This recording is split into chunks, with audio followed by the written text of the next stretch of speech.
தமிழக வெற்றி கழக தலைவர் விஜய் வீட்டில் காலணி வீசப்பட்ட சம்பவத்தால் பரபரப்பு ஏற்பட்டுள்ளது. தமிழக வெற்றி கழகத்தின் 2ஆம் ஆண்டு தொடக்க விழா இன்று மாமல்லபுரம் அருகே பூஞ்சேரியில் உள்ள தனியார் விடுதியில் நடைபெற உள்ளது.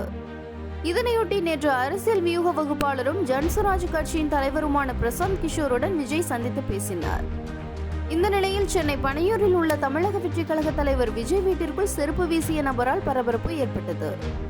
30 வயது மதிக்கத்தக்க இளைஞர் ஒருவர் திடீரென குழந்தையின் செருப்பை தனது காதில் வைத்துக் கொண்டு செல்போனில் பேசுவது போல சைகை காட்டிவிட்டு விஜயின் வீட்டிற்குள் வீசினார். இந்த சம்பவத்திற்கான வீடியோ காட்சிகள் இணையத்தில் வெளியாகி பரபரப்பை ஏற்படுத்தியுள்ளன. அங்கிருந்த காவலாளிகள் அந்த நபரை அங்கிருந்து வெளியேற்றினர். மேலும் செருப்பை வீசிய நபர் மனநலம் பாதிக்கப்பட்டவர் என்பது தெரிய வந்துள்ளது. முன்னதாக விஜய் மீது முட்டை வீசுவதாக ஆடியோ வெளியாகி பரபரப்பை ஏற்படுத்தி இருந்த சூழலில் இந்த காலணி வீச்சு சம்பவமும் தமிழக அரசியல் வட்டாரத்தில் பரபரப்பை ஏற்படுத்தியுள்ளது.